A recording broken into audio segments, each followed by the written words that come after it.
a las 9 con usted. Continuamos. ¿Qué tal, amigos? Lo prometido es deuda. Ya estamos hoy con Susana López Aranda, quien es hija de don Ignacio López Tarso, y hoy nos presenta un libro entrañable y conmovedor que les decía, yo no pude soltar cuando lo empecé a leer, y sobre todo pensar en esa conversación de una hija con su padre, escuchando a su padre, recuperando todas esas historias de cuando entró al seminario, de cuando eligió su nombre de Tarso con base en Pablo Tarso, en fin, platicaremos de todo ello, pero además invitándole a que lea este libro. Susana, gracias por tu entrevista. Pues muchas gracias por la invitación. Me da mucho orgullo efectivamente presentar este libro porque creo que es un trabajo que nos habíamos propuesto desde hacía muchos años. Justamente en Guadalajara nació el proyecto porque cuando presentamos el libro de cine, que fue en 1997, ya hace muchos años, se nos ocurrió hacer uno también sobre teatro. Aquel fue con la muestra de Guadalajara, la muestra de cine de Guadalajara, que se llamaba así entonces, ahora es Festival Internacional, y se nos ocurrió hacerlo. Entonces nunca coincidíamos, las vacaciones muy complicado, en fin, el caso es que en 2010 pudimos ya finalmente empezar a armarlo. Y fue un proceso largo, pero fue muy placentero porque efectivamente yo tenía la idea de que no deben perderse sus memorias. Las memorias de alguien como él son importantes para la historia del teatro en México, sin duda, porque él ha sido una figura pues completamente indispensable para entender qué pasó y qué está pasando, ¿no? Y por otra parte, finalmente él tiene una memoria privilegiada, entonces a mí me gusta mucho conversar con él porque finalmente pues nos cuenta todas estas anécdotas en casa. Yo decía, bueno, no pueden quedarse ahí, o sea, tenemos que compartirlas con el lector posible, y si no, de todas maneras que queden ahí, ¿no? Asentadas, porque es un testimonio, creo yo, muy importante. Además, quienes lo hemos leído nos vamos enterando de cosas. Yo no sabía, por ejemplo, que él había estudiado en un seminario, que lo inscribieron en el seminario y al rato dijo, fíjense que siempre no. Sí, no era por ahí su vocación, evidentemente, pero sí cuenta toda su manera de llegar al teatro. Fue muy accidentada porque también por un accidente que tuvo cuando era bracero, se rompió la espalda y gracias a eso pudo leer a Villaurrutia, y Villaurrutia fue como la puerta que se le abrió para el mundo del teatro, ¿no? Entonces todas estas cosas es muy bonito saberlas porque además ha conocido a tanta gente, ha visto tantas cosas y se acuerda de todo. Tiene una memoria privilegiada. Sí, te decía que tengo una hermana que le conoció cuando filmaba La Rosa Blanca en Poza Rica, Veracruz, y me dice, por favor, dile que le envíe un abrazo a don Ignacio López Tarso. Seguro se acordará, seguro se acordará. Sí. Y sabes que este episodio de cuando él se va de bracero a Estados Unidos, se sube a un árbol de naranjas a colectar naranjas y vivir como podía, y de pronto se cae del árbol y eso lo regresa a México. Afortunado accidente para nosotros en este caso. Sí, porque quién sabe a dónde lo hubiera llevado la vida de otro modo, ¿no? Entonces el caso es que este libro está dedicado al teatro, pero habla de otras cosas también. O sea, su vida ha sido muy rica, es una vida que él ha disfrutado enormemente, porque sí es un hombre que disfruta mucho, aunque vaya a cualquier pueblo así, que no sea muy bonito ni nada, él siempre encuentra algo, ¿no? A mí me llama la atención que no hay papel pequeño para un Ignacio López Tarso, ¿eh? Tú sabes en qué momento, dónde está López Tarso, porque tiene una luz propia, y yo creo que ese es el ejemplo de un acierto en la decisión de una vocación. Así es, y además otra cosa, yo creo que sus propias facultades, como le llaman, de todo su físico, su voz, su estatura, todo le llevó a los papeles protagónicos, ¿no? Entonces siempre ha sido protagonista de todas sus obras de teatro. En televisión no, porque es otra cosa, pero finalmente los papeles se los hacen básicamente a él, pero en teatro ha podido recorrer toda la gama de grandes papeles. Y creo que el libro lo que hace muy bien es también hablar de su técnica, cómo penetra en los personajes, cómo los construye. Y esa parte didáctica también es muy importante, que esté contada con tanta amenidad, porque es como muy ameno, ¿no? No, es delicioso leer el libro, ¿no?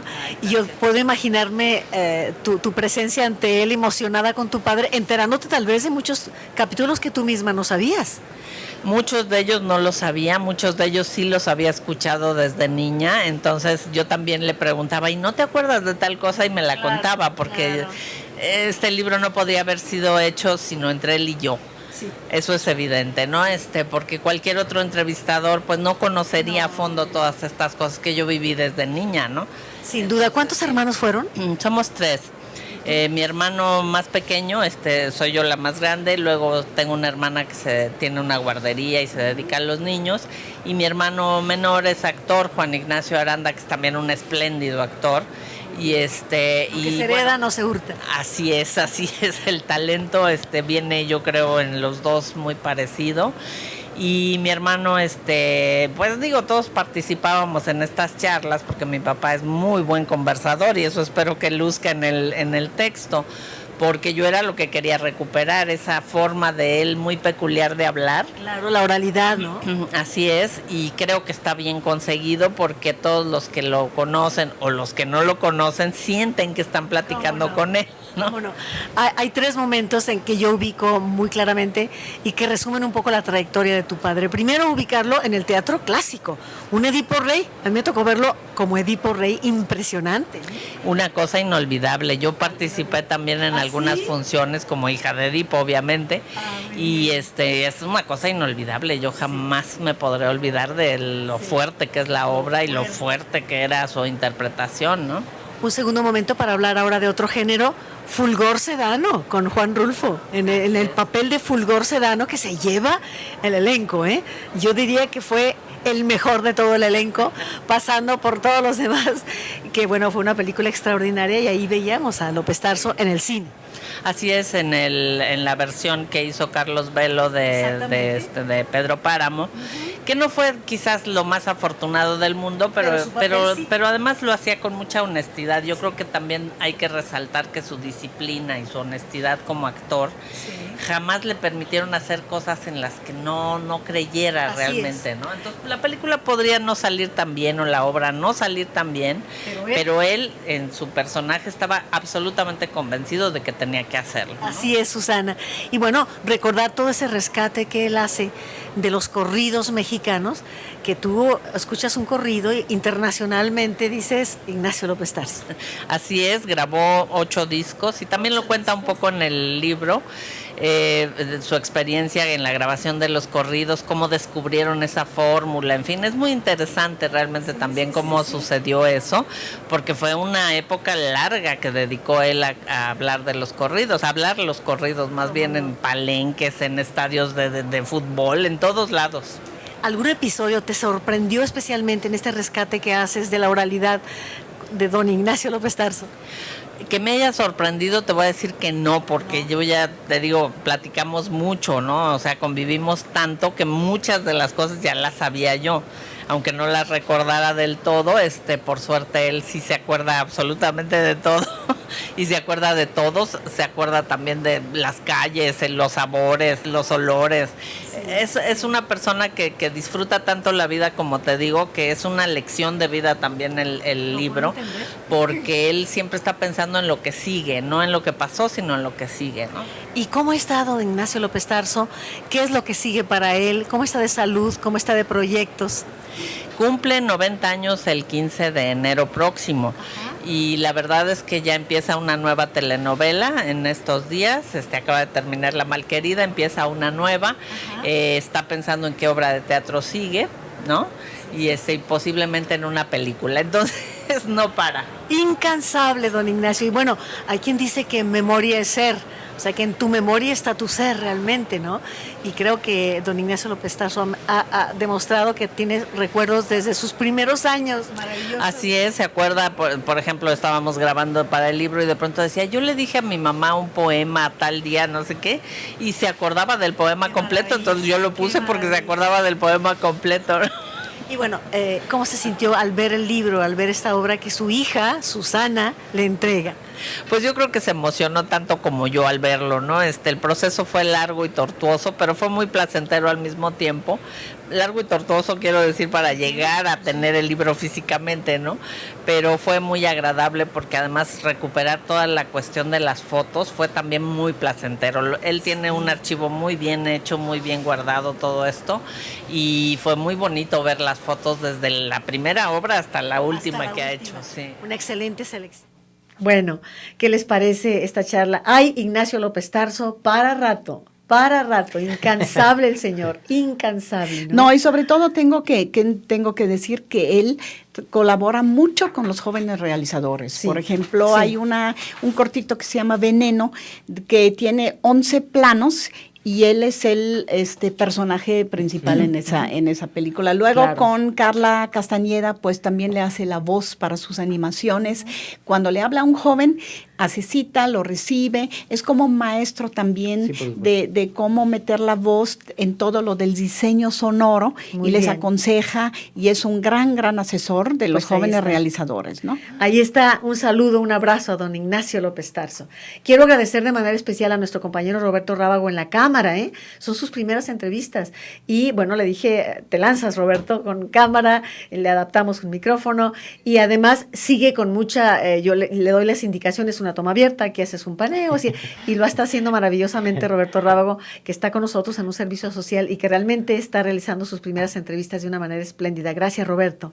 Gracias también a Fortino Montaño, que hoy nos apoya en el audio. Gracias, Forti.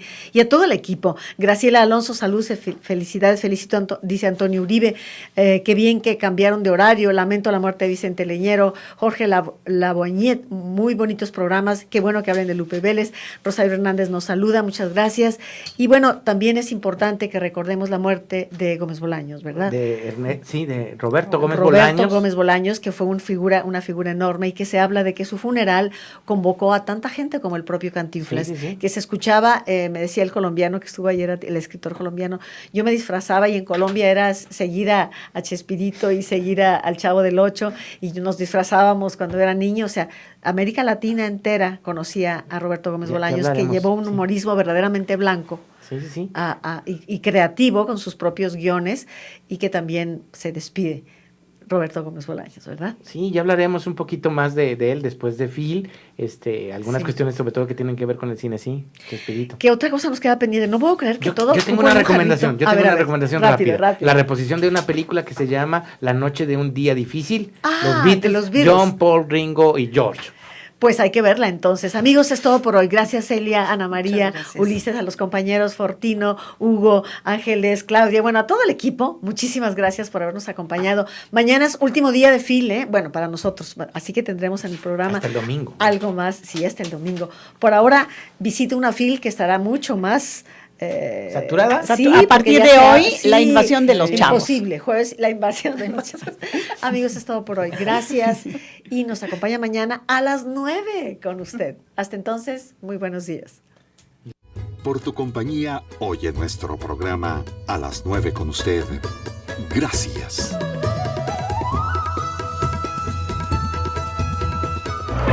Feria Internacional del Libro de Guadalajara.